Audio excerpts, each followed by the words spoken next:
I pledge allegiance to the flag of the United States of America and to the republic for which it stands, one nation, under God, indivisible, with liberty and justice for all. I'll read district's mission statement grounded by our history. One of the oldest publicly supported schools in Wisconsin, Mineral Point School District is the heart of a small community that educates and inspires our students for a bright future in the big world. Roll call. Got no Angie today, huh? No Angie today. Oh, man. You gotta be patient with me. No problem. Bush. Dunn. Here. Harris. Here. Eisner. Here. Janetka. Johnston. Here. Skelding. So just for the record, August is the month of vacations. We had some missing board members, but we do have enough for a quorum. Board meeting. Okay. Next, I'll take approval of the minutes. We have Personnel Committee on July 11th, the regular meeting on July 11th, and the emergency meeting to approve a hire of the maintenance director position on July 19th. So I'll take a motion to approve all the minutes together or individually. I move that we approved minutes for all three of the aforementioned meetings. Second. Any discussion?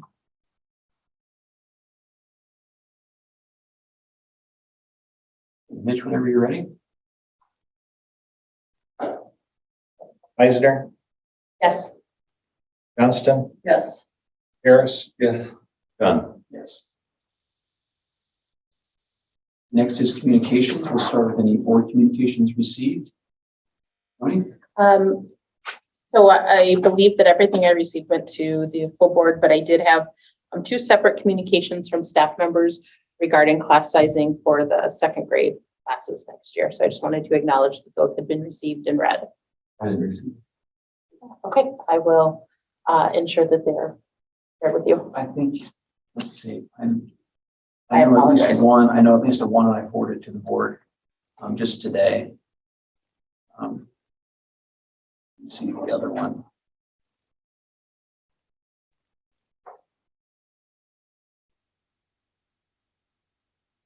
That was not something for you, so I can forward that on as well.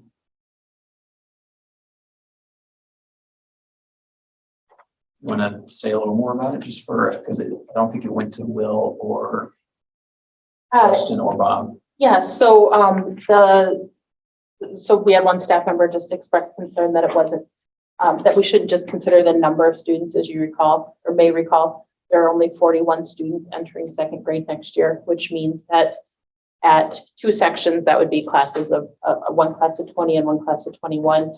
But that we should also look at the individual needs of the students. And then a second staff member had shared some statistics around the kind of the demographics regarding the percentage of students with IEPs or with individual plans. And while it is higher as a percentage because it's a smaller population, the actual number of students that are receiving dedicated services isn't necessarily out of line with the number of students at other grades who are receiving. So for me, if there weren't budget concerns anywhere and we could afford to put another teacher there, that'd be great. But I feel like we have the right structures in place to ensure that there's still proper education coverage at the second grade. Sorry, that's my commentary, not just the communication. Yeah, so I got the same emails concerned about the second grade having one less teacher, and then the supporting data that I just forwarded to else. I don't think I got anything in addition to that.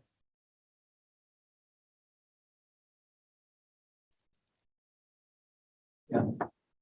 I got the same emails, and my commentary is that it's a lot of people in one room, because there are also several from what I understand, one-on-one situations. So that puts a lot of adults as well as students in the classroom. Yeah, noted. My only comment is I think that either as personnel committee or just as a full board, we should, make sure that we're working with the admin team to make sure that we're giving this grade as much support as possible to have this be a successful year. Given that we've got one-on-one student issues, space issues, we also need to be wide-eyed about whether this is going to work or not. Be able to be flexible in some way. Is now an appropriate time to ask questions about this or no? My gut is that this warrants a full discussion, but probably not. It needs to be had. Probably not now. Unless you have some clarification questions in terms of like making a plan for a discussion, either meeting as a personnel committee to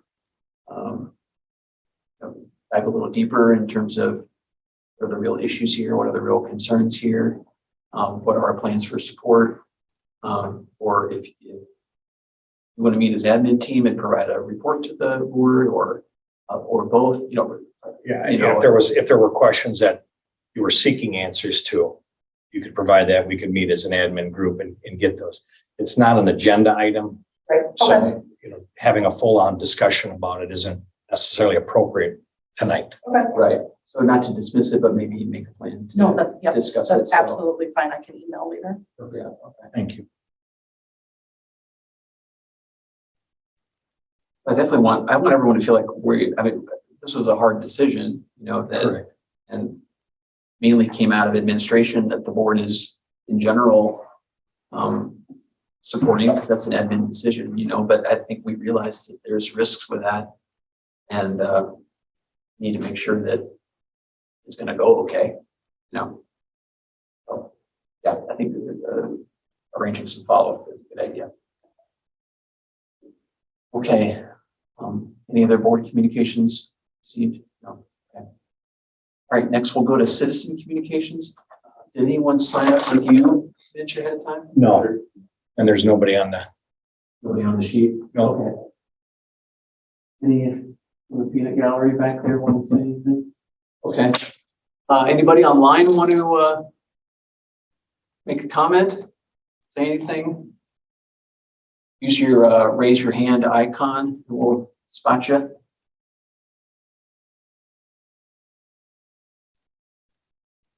Going once, going twice. Okay, thank you. We'll go to items for information discussion. First is the Fund 46 summer project updates. So you approved basically 8 projects earlier in the spring. The obvious one for everybody coming in, seal coating the high school parking lot, the walkways, and the basketball court. That's been completed and paid for in full. We replaced the stair treads for the 3 stairwells in this building. That's been completed and paid for in full.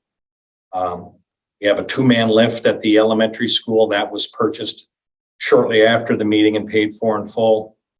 The high school gym floor covering was another project that you had approved.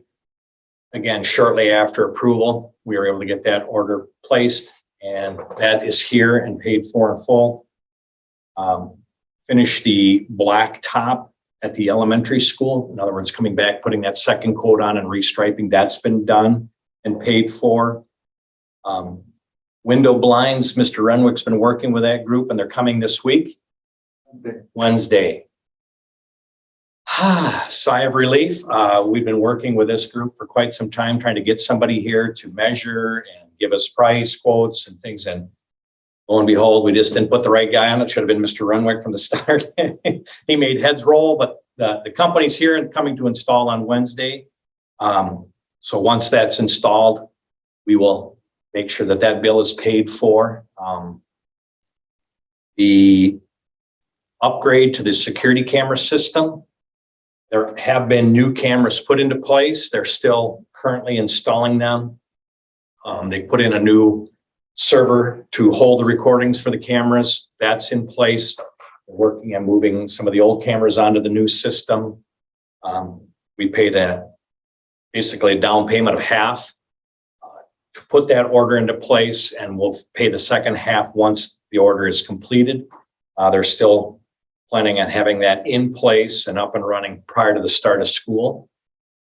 That's And just on this campus? that's on this campus. They're going to tie both sets of cameras at the elementary and middle high school together on the same management software. So Officer Ottaway would be able to see every camera throughout the entire district, both buildings at the same time on his system. I will be on mine. Building principals will have access to their cameras in their buildings. They will set up the police department with the ability to, from the police department, get in and see our camera system if and when needed, and also provide the opportunity for anybody in a squad car. They'll have the app available on their laps within a squad car. So if something were to happen, they could pull up and get into the parking lot, pull up our camera system and be able to log in and see what's going on the different cameras. We're providing that extra layer of security between the police department and the school district. That will be true for both buildings. Are these external and internal? Cameras, correct. There are some outside the buildings, and predominantly the majority of the cameras are inside. Some cameras they have the ability to set up a 270-degree view on some of the cameras.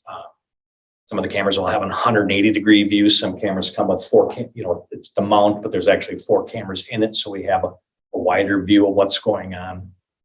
So it'll be a much better system. We'll have more coverage in and around the buildings once it's completed. So very happy so far with what I've seen and the work that's being done. And the last piece was the replacement of some outside doors. They need to be worked on, and we're still waiting for that company. They've got the doors ordered. They're in the process of painting them and getting ready to install, but they've had a delay on their end, and so there's a delay on our end. There's not been any movement forward other than being in contact with the door company about when they think they would be here. So that's the one. The cameras are being finished, and the doors are the lone projects yet to be completed. But our price is locked in on the doors. Correct.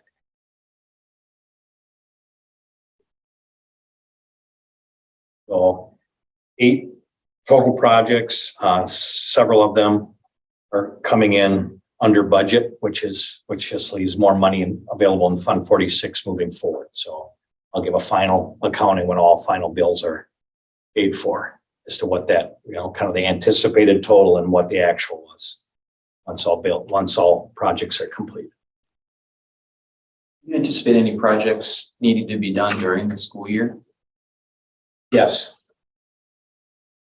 And would those come out of Fund 46, or would those be in the budget under I would ask capital maintenance or something? I would ask for another project to come out of Fund 46, and if you remember in one of the conversations, it was updating our phone paging system to be able to make an announcement. I'm working on price quotes. Mr. Austin walked a couple of individuals through the building to make sure we don't have any dead spots, to make sure all our speakers are working. And then what do we need to do? What kind of an upgrade do we need to provide that capability in our phone system in both buildings? So once I get that proposal, I'll be coming forward to the board asking for a Fund 46 purchase for that update. Anything else? That's it for now.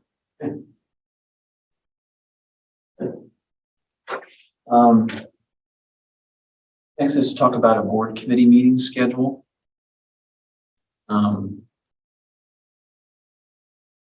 we talked about maybe kind of setting a regular schedule for committee meetings, maybe starting next month. Just to be able to do, more productive work, deeper work onto various issues as they come up. Meetings can be canceled if there's no agenda. I mean, I'm open to advice, but I mean, my inclination would be to put them on a regular schedule and, have the chair of each committee, kind of identify at a certain point each month whether there would be an agenda or not, and then post an invitation to the full board and post it to the public, and then we can bring those issues to the full board meeting that have been partially vetted and with a recommendation. In previous districts that I've worked in, they've done something like this. They've had like the finance committee meets the week before the board meets, and they might look at the bills payable and any other kinds of things coming up. They've done policy committees on maybe not every month, but every other month, kind of looking at things. Are there things coming up? Are there things we need to be made aware of? Operations, kind of how the building is run. So I know there's been some conversations in our retreat. I don't know if there would be a desire or support for having like a finance committee meeting a week prior to the board meeting. I don't know what days would work best for board members. Wednesdays tend to be a little bit slower for the school, so I didn't know if that would work for board members. I've not thrown that out at Ms. Member Bush, as the chair, but I don't know for you two if Wednesdays make sense, if there's a desire to have a finance committee meeting prior to the board meeting on that Monday, and that one could be set up every month. There could be others set up after a board meeting to prepare for maybe an issue that might come up the following. Some districts, they've done theirs on a Tuesday. They might run back-to-back committee meetings on a Tuesday and have two committees meet on the same night. I just don't know everybody's after work schedule. So I'm in favor of it. I think it's normal in the board that I manage. We do this exact things. We have set meetings every month, and if we don't have business, we just cancel it. All of our meetings are on the committee meetings are on the third week of the month because our board meeting is on the fourth Wednesday of the month. And sometimes we cancel the board meeting if we don't have anything to talk about. And it ends up, I would say that we have, with our audit finance committee, we meet every quarter and then probably one more time in the quarter. So that would be about 8 meetings per month. And other meetings like our governance meeting meets twice a year because that's mainly to do with recruitment. Fundraising hardly ever meets. Our executive committee meets every month. And I think having a set time for it makes sense because I think we'll be more active and prepared as a board. For instance, I went to that CISA 3 conference and learned a lot of things. Some was about school safety, but just in that anecdote, if there was a regular operations committee meeting, I'd attend it, and give the report. Whereas now I'm sort of left like, well, I learned this stuff, I sent them over to the board, and it's kind of sitting there until the next time an operations committee meeting is called, which could be in 6 months, and by then I might have forgotten everything I learned. I won't because I wrote it down, but I find it's valuable, and I think it'll help accountability at the board. I think it'll actually improve the board administration relationship because I think we can have more frequent communication and be working on issues together.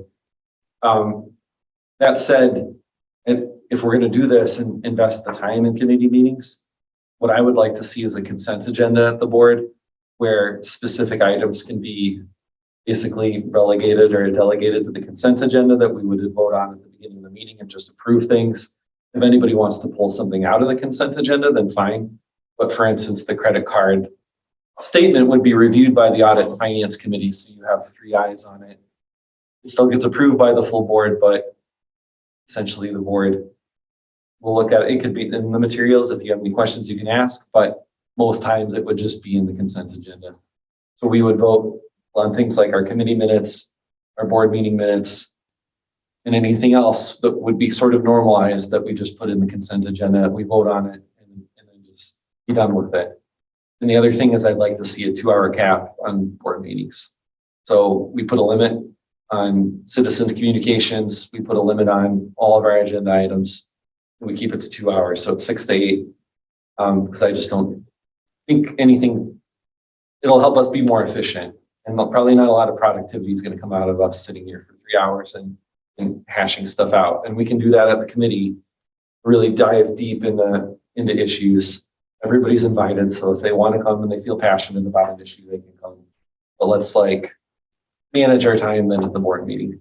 And I think if there's something, like you said, something on a regular schedule, and we could post a cancellation, and get that message out to families. But if it's posted on a regular basis, if there are community members that wish to sit in and listen, they would know ahead of time as well. Yep.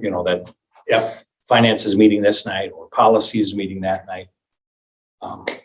I don't know if you want the chairs to kind of direct what day might work best for them. I think it would make sense and what we do is we redo this every year. So the committee chair, because we will always have new board members on our school board, right? That have different things going on in their lives. So I think it makes sense for the committee chairs to reach out to their specific committee as it is right now and ask what day and time works for you, and then pick that time instead of us. And that can just be like the homework for the next board meeting, is that everybody, each committee chair reaches out and establishes what their meeting time is going to be. Yeah. So what about, what about picking? So I kind of see a few options. One is we agree that the committees meet the week before the board meeting, whenever that is. That would be the first week of the month, technically, right, Mitch? We meet second Monday of the month. Correct. The week before the board meeting, I think, is accurate enough. We could just leave it at that and let the chairs pick a night that week. Yeah. Or we could say, the Monday before or the Wednesday before the board meeting is committee night. And knowing that probably not all 4 committees would need to meet in the same month. And that way, whatever committees need to meet, can be back to back or whatever. We could do it that way, but or we could say, Monday night is policy and operations, Wednesday night is finance and personnel, and cancel them if needed, kind of thing. Any thoughts on? I think it might be Any of hard those to options? decide tonight with 2 of our chairs missing. Right. 3 of our chairs. Well, how about, instead of deciding which days, I like the idea of doing it the week before the board meetings. Does that give you all enough time to pull everything together that we would need? The credit card statements and all of that. I have not had that conversation yet, Okay. and we'll be having somebody new in that chair Okay. hopefully soon, and so that'll be that conversation as well. But that is something that we can just work towards. In days of old, the packet used to be put together on a Thursday so it could be delivered on a Friday, and we can try to push that a little bit more so bills payable would be available by that Thursday. So, I would think probably 90% of the bills payable and credit card statements would be available by that Wednesday of that same week. So I think there's things that can be done or that are doable. And if, in the future, so things have been set with the board meeting a certain way because of that, but in the future, maybe And I think we could kick back the board meeting a week later or something if we needed to give the committees more time to meet and have materials and all of those things. I don't know if there's a compelling reason to have it on the second Monday of the month. For us, it would be notifying all our vendors that we're moving our board meeting dates, because when they submit bills, right now, our tradition has been the second Monday of the month, so they know they submit their bills second Monday. They should be seeing a check at the end of this week. So anybody in the bills payable or whatever should be seeing their check come at the end of this week. So it would be for us to notify all our vendors, there's been a But it's change. possible. Right. We could do the third Monday or something like that or whatever. And then to give that, I guess that's the benefit of our meetings being on the fourth Wednesday, is that kind of definitely by then all the month is wrapped up. We've had our committee meetings, so we've analyzed everything, and then it's going to the full board for discussion. So it just built in some time that way. But we don't, we've set the meetings for this year. Yeah. Board meetings. Yes, the board meetings So- have been set. Why don't we just see how it goes? So, let's plan on committees meeting the week before the regular board meeting every month, unless there's no agenda. And, the chairs would be instructed to, either make a call on a meeting, and if there will be a meeting, when that would be. Based on the committee members' availability. So we don't have everyone here, but I like the idea of having a specific night. When Wednesday sounds really appealing, or a Monday, but even if there's 2 or possibly even 3 back-to-back meetings, at least it's consolidated to a single night. Mhm. We meet 14 times a year already, just without any emergency meetings. Like, we have 14 scheduled meetings. If then every month I have 2 committee meetings on top of that I'm going to try and get to, now we're talking, another 24 times a year that we're going to meet. And then there's probably going to be an emergency meeting here or there. It starts to feel like even more of a commitment than it already is. And I don't want to sound like I'm not dedicated to doing a really good job, but if you're telling me that, now I'm committing 30 to 40 nights a year to school board, that starts to feel overwhelming to me. So if we could keep it to a very specific nights, like I know I block off the Monday and the Wednesday and then the Monday following, that would be easier to wrap my head around.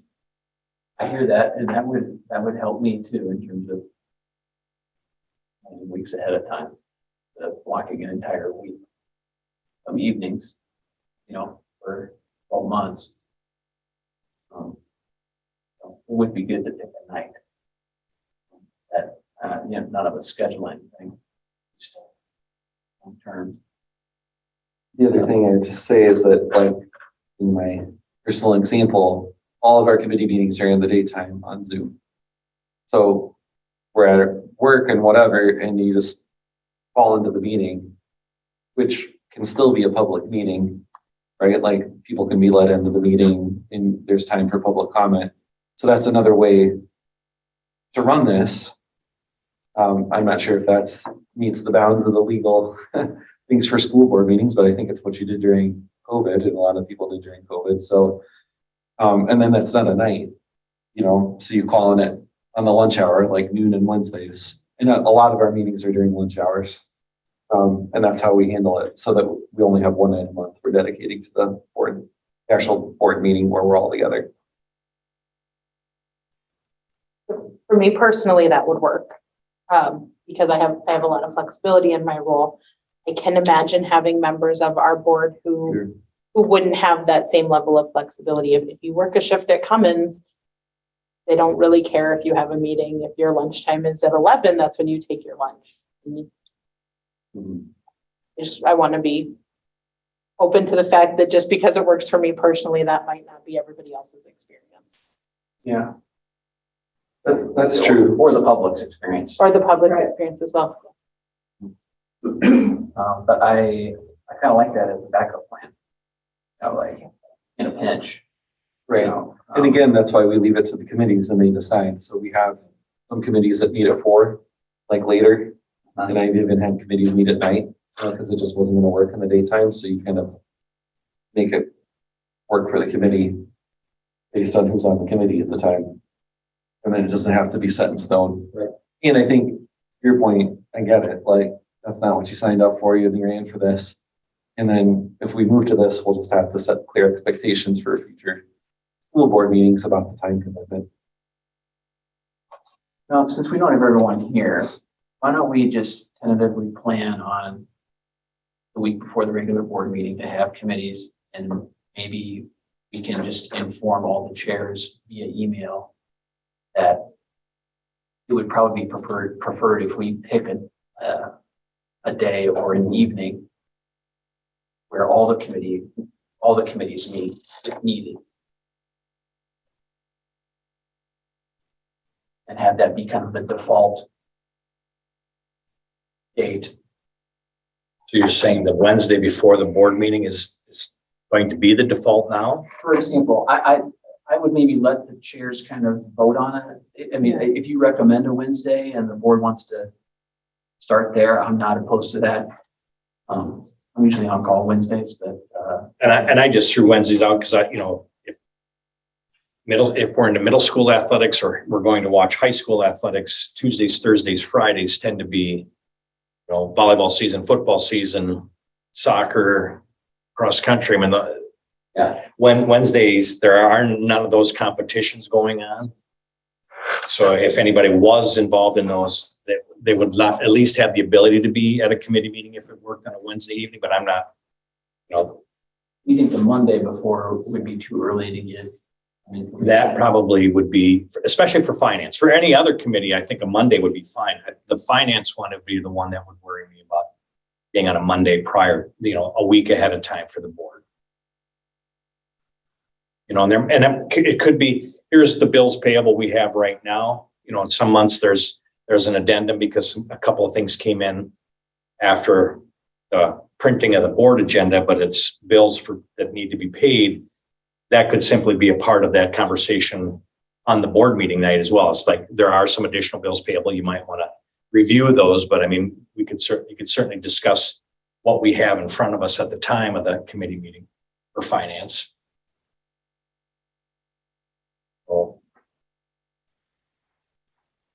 Okay. So it's going out to the chairs to kind of have that conversation with their committee members.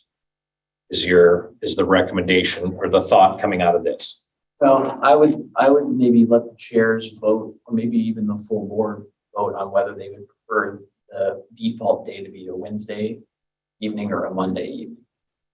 Knowing that maybe finance met on the Monday evening, they may not have a full bills payable to review.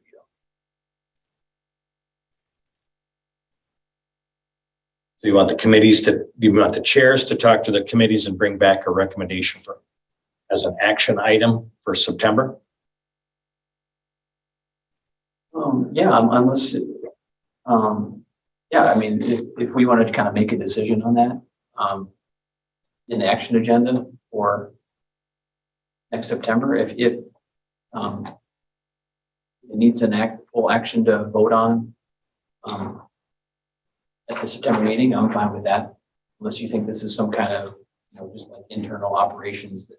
This would be, you never vote on, hey, the finance committee is going to meet, next week, Tuesday.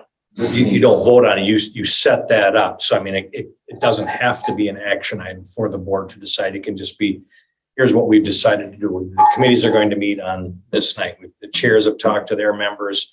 These are the nights at work. We want to just set this schedule up moving forward. And it doesn't require a vote by the board. It's the decision, for you guys to just say, yep, this works for us. Let's go with that. Yeah, I mean, I'm fine with that. You feel like it needs to be revisited at the September regular board meeting and voted on formally? I would it's too bad we're not all here tonight. So I Right. think what would be good is to have everybody together in a room to say, these are our options to like set different nights of the week or one night and kind of figure that part out. And then if it's one night, figure out which night would be best, either a Monday or a Wednesday. Can we talk about it at the set aside 10 minutes next week when we're all going to be in the room? Since we're not voting on it, You certainly could. let's do that. You certainly could.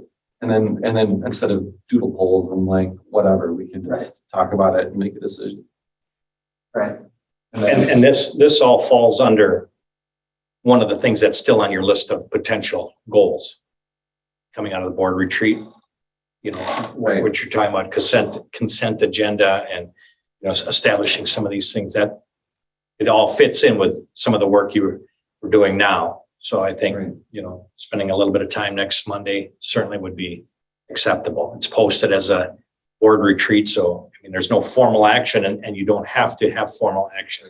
Set up a committee meeting schedule. So we would be okay. That work for everybody. Yeah, that's a good idea. And if you end up talking to WASB or, you know, if you're not really sure whether it should be formally decided at a board meeting, we could, or if we're having a special meeting at 5:30, we can put it on that agenda. Sure. I will reach out to them. Yeah, I was thinking more to put it in the special meeting. Yeah, I kind of feel like, I mean, I don't know. I mean, on the one hand, this is kind of board business and I feel like it can be handled internally, but you know, we do have a precedent where we do formally vote on the regular board meeting schedule in under action items, right, Mitch? We voted on that. a couple Yeah, you months set ago. the schedule yearly. We have the precedent of doing that in open session or, you know, had a regular board meeting and under action items. We'll get some guidance on that then. Okay. Good discussion.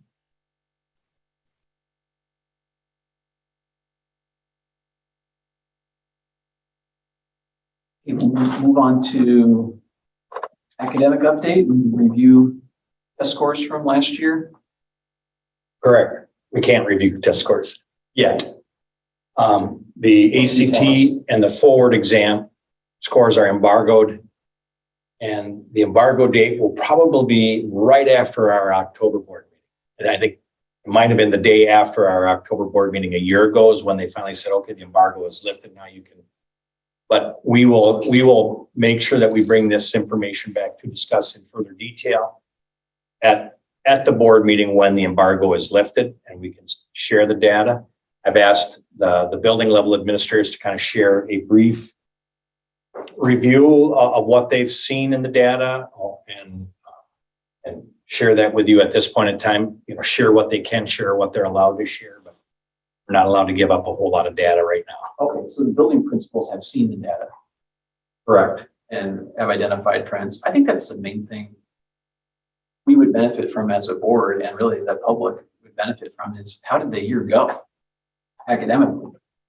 You know, and how did we do compared to last year, especially with COVID and major concerns about, you know, academic regression and DNF students and you know, we had some strategies in place, you know, during the hybrid season and the Wednesdays off and summer school schedule. And so it'd be nice to let us know how we're doing in general. Sure. Where do you want to start?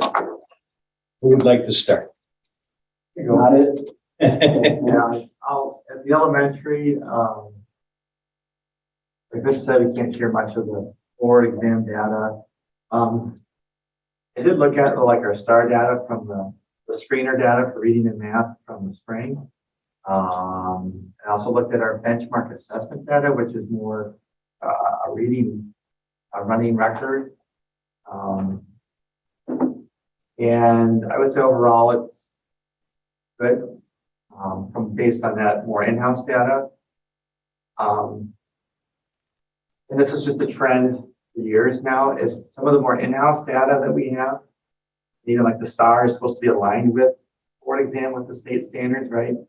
There's a large discrepancy between what we find and what the state reports out. I can share more specific, gaps that are not gaps, but more specific discrepancies. Once it's not embargoed anymore.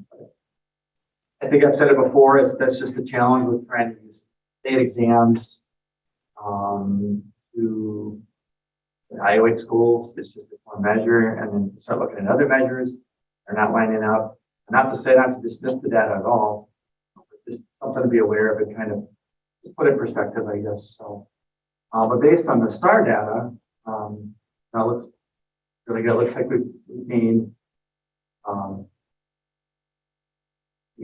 maintained an ELA and gained quite a bit in math, the STAR data, compared to last year. So 2021 to 2022. So that just again kind of affirms that we have a distinct curriculum resource in math, right? We have math expressions. We didn't have one in ELA and literacy. It just kind of affirms that we made the right decision in selecting a resource. We raised the expectations a little bit more and got more coherence. I think you feel like you have a good process to identify kids that are falling behind or have significant reading and math needs. And then do you feel like you have the sufficient resources to meet those needs for those kids? So for the first question, yes, we now have kind of like we call it the draft, where we do this, not any kids there, but we look at different assessment results from the screeners. And we identify those kids who are at the lowest efficiency rates, and we are the interventionists, led by Rachel Schrader, with all the classroom teachers to say, okay, when can I work with this kid? And it's not really a draft, but more of a scheduling process to make sure those kids get the support. There's always kids that we are just saying, like, just ran out of first time staffing. And so then we look at how can we support them in class with different supports that are maybe not as intense, but will support them. Having that new ELA resource, Benchmark Assess our Advance, has a lot of those tools in there. So part of the acquisition, I think, was a significant amount. It's just those interventions that they can do in class. That's, in terms of resources and the process, I think we're in much better shape. How do, for those kids that are identified as needing extra help, what's kind of the approach to involving parents in that, let's say intervention, that strategy? That's intervention strategy, sure. If it's working with one of our dedicated interventionists, they will get a communication from school saying, we'd like to work with your child, support them in reading or math specifically on this area. And then parents are aware of it. Or they may be pulled out of the general classroom. We did ask too, we didn't look just at proficiency rates for reading and math. We also asked how many kids are actually exiting out of the intervention. The whole point of the intervention to avoid trajectory towards special education referral. You want to be proactive. I think we're around 45 to 50% of the kids exit, make the gains. We want to let the trend line to go higher than what the typical kid is going, because they need to essentially make up ground to catch up with, standards, their level of expectation. You said 40-50% of kids exit after intervention. Is that at any time during K-5 or after one school year of interventions, or? That's just for last year. We're just starting to monitor it. I think we monitored it before, but I made a special point to evaluate it this time. And I think we'll keep track of that over time just to see, it's just kind of a baseline. So hope is we have a core resource now, and more kids will now had a consistent instruction K-5, avoid maybe going to intervention, or you have more kids exiting after they have just gone back down.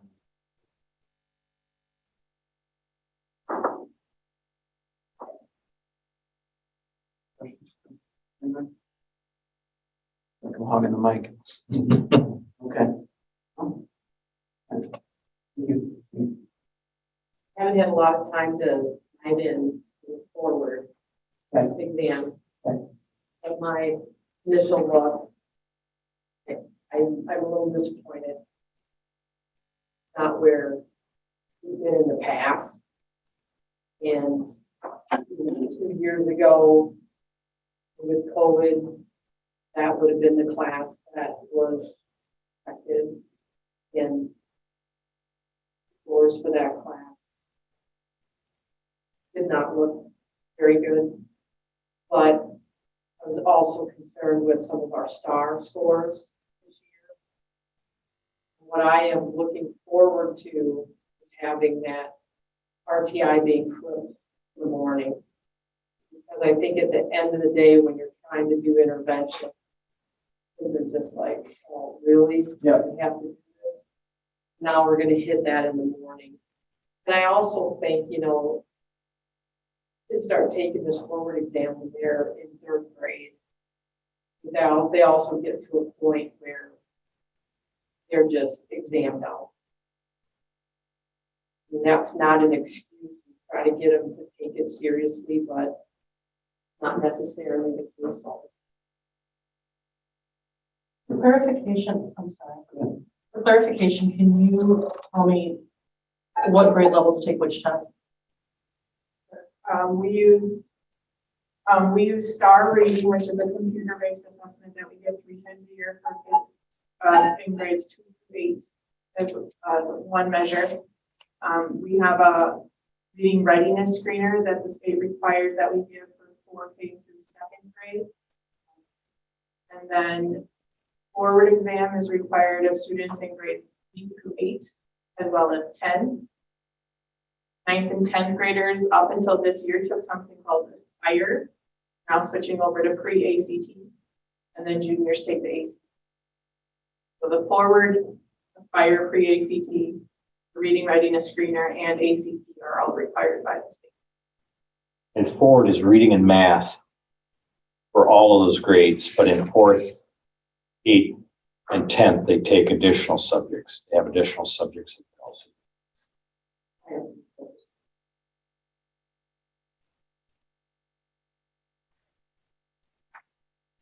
Vicki, how do you use that information from the end of the school year to make a plan for the next year? Just look from a big picture and maybe from an individual kid kind of strategy. Well, what we'll do is we have what you call it an intervention team with our reading, math, Danny Rob, and we'll identify those students that will need to be in intervention. And so we have to do a better job targeting those students that need the extra help. You base it solely on their test scores? No, teaching referral, not necessarily just that. Usually previous, it's usually a triangulated data.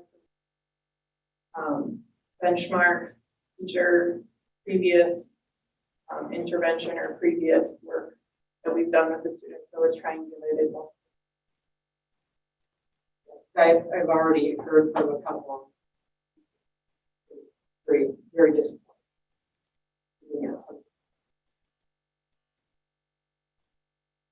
Vicki, when you talk about the disappointment, and then the scoring generally, so that's like a function of our scores coming down compared to the previous year. And then how do we look? I mean, I guess maybe that's not available yet in terms of how we look compared to other schools in CISA 3 or. We don't have that yet. All we have is our own scores. Yeah, so we would have that at some point. And then we can sort of understand if this is a middle point thing or what I suspect, but it's a countrywide thing. But, and that's not to necessarily make us feel better, but, so that's useful for me to know. And I guess, you know, along Aaron's question earlier about Mr. Renwick about what, you know, if you need additional resources or, you know, what would you need from the board to help? That's especially that one class that you're concerned about, like, how do we, help these kids catch back up and so that there's not sort of this class that is underperforming then all the way through high school. In the middle school, we've had a pretty good track record forward for the years. So I just think that staff, and I'm trying to, I'm disappointed. I don't want to see them get too disappointed because they really work hard. There's a lot of other factors that go into the test scores. So we'll work on it. Get a, you know, good reading and math team. So we'll work on it. I guess just, you know, going down the road, if you identify resources that you need, whatever helps you from the board to you catch these kids up, then, you know, let us know. So that's going to be his problem. Good segue. Any other questions from the call? Oh, at the high school level, like Mr. Mayor said, they are in Oregon until mid-October, late October, as far as scores go. ACT wise, it's changed a little bit. I think if you look back at the factors over the last couple of years, this is also part of the graders and all that back after year was very important. Last year's juniors shut out when what would happen, it was back after freshman year, which is a very important time when it comes to some of those big concepts math, which everybody's worked really hard with to try and get them caught back up. Overall, you know, as far as like academic success, we had 3 kids that needed to make up summer work for failing grades. So really we're sitting pretty well when it comes to academic success, where we had them out at options, 5% back up. So really not a big number there. I think the summer before it was probably like a while, over years ago. This year, I think we're at 3, or maybe the most. There might have been a class here or a class there, but nothing, not a very drastic. One way to address it though, moving that RTI is really going to, advisory is really going to help us, especially with the academic success, because we will hold study sessions in the morning when quizzes are happening, better prepared for the day. So I think moving forward is make sure we transition into advisory in the morning, middle school, high school to make sure that we are continuing to make it better. And the both of you had those conversations this spring before we were out of school about making that shift. And part of that was kind of looking at ACT scores and some of the STAR scores and, you know, that potential forward result, right? I mean, you were looking at some of those things, and that was an adjustment that was made because of those things. So For us, we have kids on very experienced back after they're not getting. For now, they are. We're here for that part, so we can stay on top of that. So, things are happening. You have to be maintaining a certain GPA in order to do work experience during the school day. Like the in good standing. Now we'll be able to. Because you're in the morning to meet with me. Or sometimes I'm in the middle of when they're leaving in the day and I can't grab them and say, "No, you're staying," because I'm. Now this should be a little better.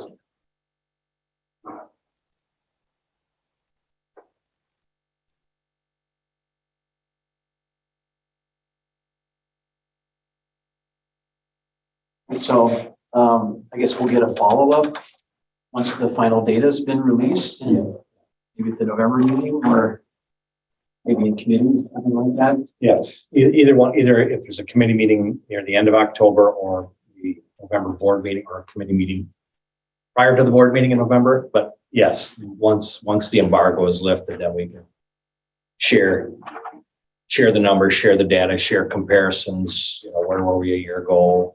How do we fit in CISA? Some of the things that we've done in the past, here's where we are for CISA 3, here's where we are for SWAL, here's where we are for, we can share that information because then we'll have access to everybody else's data as well, everybody else's scores to see how did we do?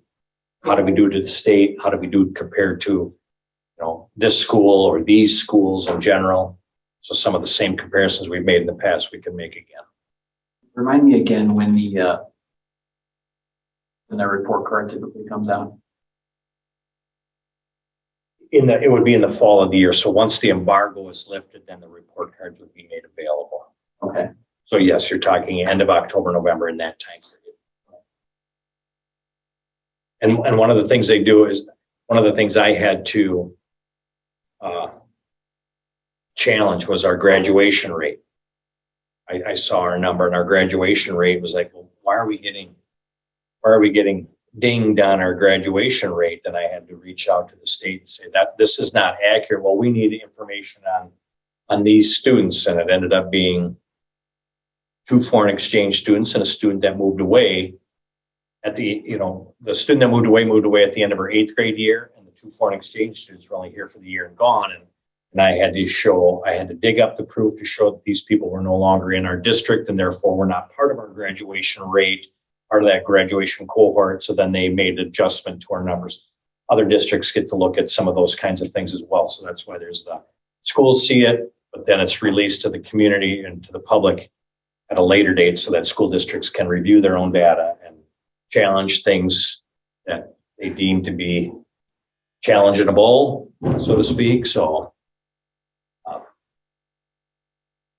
yeah, once it's released to everybody, we can share that information. The report card should be out. More comments or questions on that issue before we move on? Okay. Next is to action items.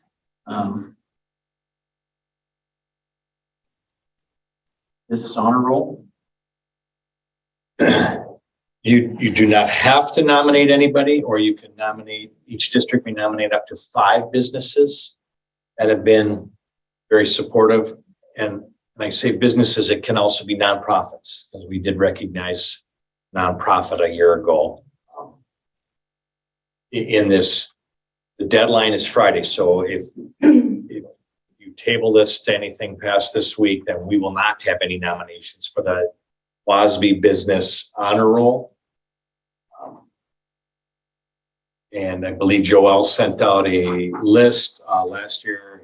You nominated the Excellence in Education Endowment Fund, Pointer Pantry, Webb's at Work, because of the Bill Webb does our website, and Chambers Masonry.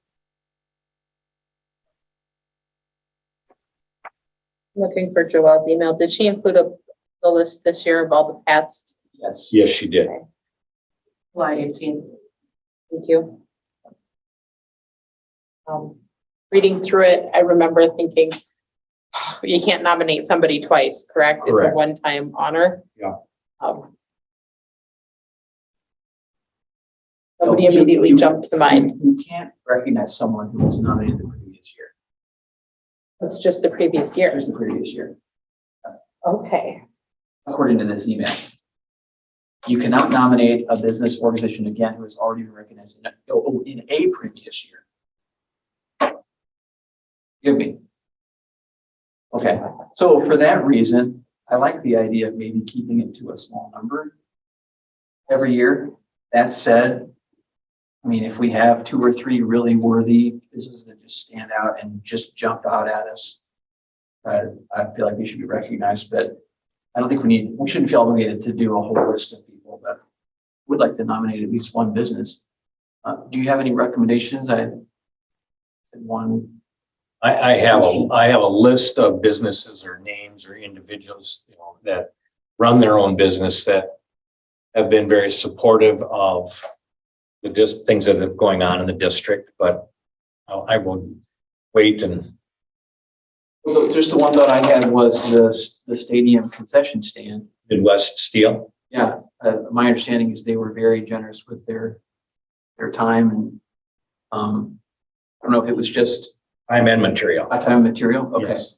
I understand they were very helpful. So, that was my initial thought, but you want to expound on that or Sure, they are. make a case for another business? That'd be great. They're based out of Dodgeville, but steel coming at cost to them. To help get that building put up. Midwest freed up a crew to actually come get the shell put up. They got it done in a week's time. And again, really kind of things at cost to the Gridiron Club.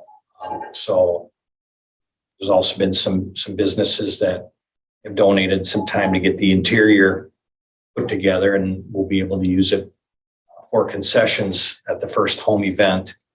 I believe they served their chicken out of it on Saturday for their community day. So, I mean, things are moving in the right direction out there. And again, a lot of donations in kind, a lot of donations that won't create a profit for some businesses. And Midwest Steel was one of those that was very instrumental in that building getting put up.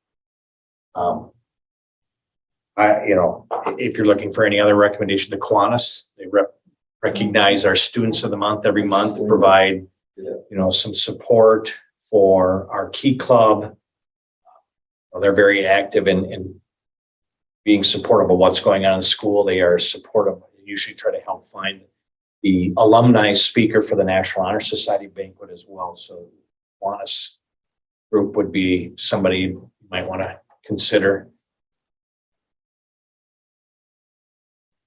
I'd like to nominate maybe both the Democrat Tribune and the Dodgeville Chronicle. You do a lot of work, covering all of our sports teams and music events, taking pictures, going to those things. And I think that's really important to our students, when they see themselves in the paper featuring our graduates. And it's something that they can be really proud of, as they make their achievements. So I'd like to have them nominate them. Okay. Yeah. Are they one company that makes two papers? In essence, yes. Yeah. They can be nominated as one entity, Yeah. essentially. Yes. Yeah. And I had also been thinking about the Kiwanis just with the work they do with the students of the month along the same lines.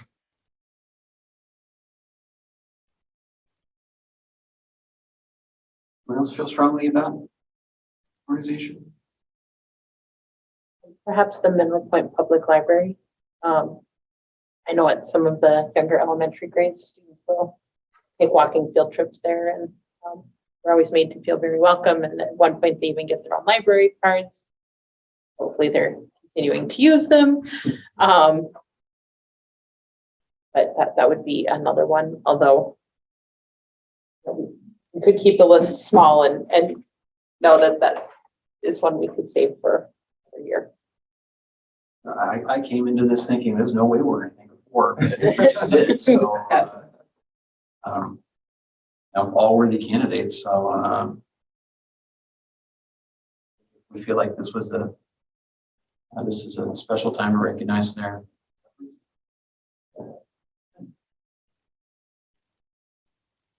Well, if no one else wants to add any organizations to the list, I could take a motion to nominate these 4 groups for the WASB.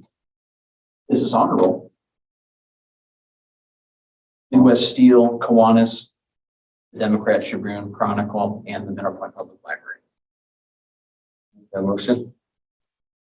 I will second. Any discussion? Mitch? Harris, Yes. Eisner, Yes. Johnston, Yes. Dunn. Yes. Motion passes. It really is nice to be part of a community that really steps up for the school. It's just amazing. Really great.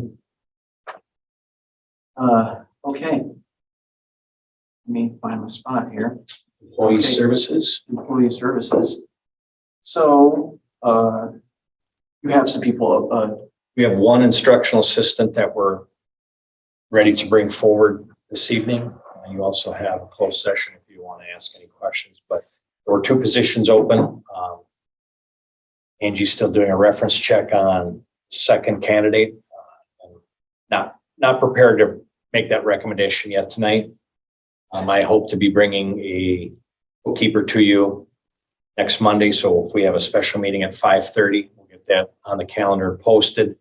I hope to have that name for you at that meeting. We could potentially also have filling a custodian position at that same meeting. So I know they were conducting some interviews today and they've got another one tomorrow yet. So we might be bringing forward a recommendation to help fill some of those empty spaces too. As much panic as I have to start the school year, I was watching the news last night and saw that some school districts in the state are 16 or hundreds or 200s of staff members they need to replace. So while these are key pieces for us to replace, we're in a little bit better position, I guess, than some other school districts being close to the start of school. We have one instructional assistant that we would recommend tonight. Okay. I'd recommend though that we table this until after a closed session. So if there's any issues privately about the person, if there are any, I probably need a motion to table I'll make a until after the motion, closed session. I'll make a motion to table the approval of the instructional assistant. I will second.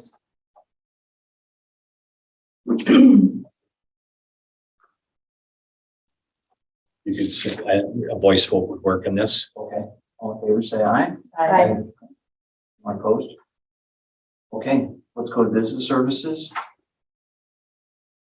I'll take a motion to approve the credit card statement of activity for July and the bills payable.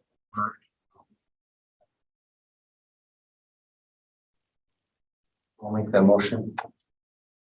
Okay. Let's put them Second. together. Approve them together. I'll second. Johnston. The motion and second. Any discussion, comments? I have a question. I gotta find it. I guess my big question is when I see things for, like I saw in here, drone for football practices. That would be a Fund 21 account, so that's out of their fundraiser. Okay, So they would have raised the money. That's not coming out of really the school's budget. okay. Because generally my question on those things is there's already a budget for anything that's in here, you know, and you're making the purchases along the lines of the budget. So as we look at this, you know, for any purchase, especially, you know, I usually scan for the large ones, the $1,000 plus. We can feel comfortable that that's, you know, coming out of the budget that was already approved. Correct. Yeah. When I ask you to approve a preliminary budget in the spring so that we can start making purchases for textbooks and supplies and things for the classroom teachers. Those things are included in that preliminary budget. And yes, it goes through an approval process where they might, the teacher might say, I'm putting in this requisition for these books from my classroom library. It would go to Mr. Renwick. Then it would go to Marcia, who double checks to make sure that money, Mr. Renwick would make sure that's in the budget. Marcia would make sure that it's in the budget, or the district bookkeeper. And then it comes to me as the last. So there are 3 checks to that it is in the budget and has been accounted for prior to approval. Yeah, and then, at the end of the year, if it's over budget, then that's a problem we'd have to talk about, which Exactly. it hasn't been for a number of years. Exactly. And then, yeah, and then I essentially, in terms of, I'm not raising a problem, and I don't have a concern, just to understand on something like this, is a specific issue with the drone for the football team, which is expensive. How are those things sort of decided? Does a football coach go to the boosters and say, hey, I'd really like a drone and this is how much it will cost, and then the boosters approve that sort of as their own board and then give the money to the school district?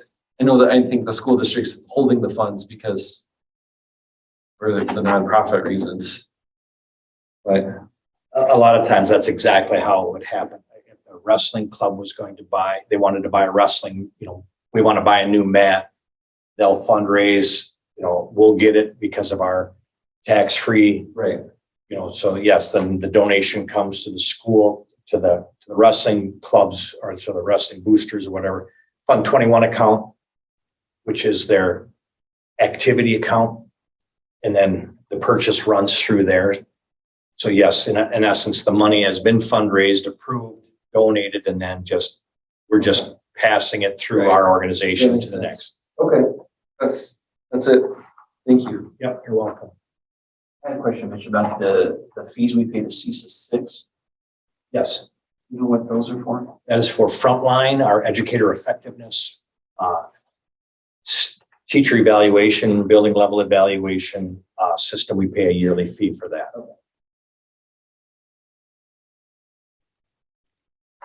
And it's money well spent. The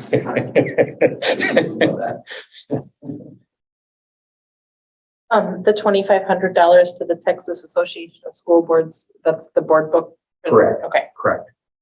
I assumed I was reading that. Yeah, I got that bill and I'm like, why am I paying Texas? And then I had to look. That's why it caught my eye. Yep, that's where board book comes from. Okay, now it makes sense. Yeah, you're welcome.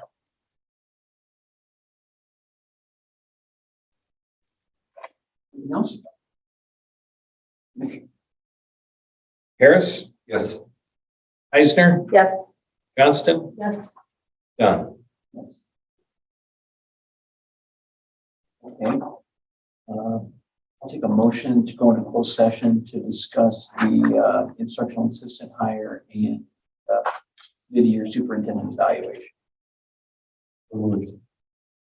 Seconded.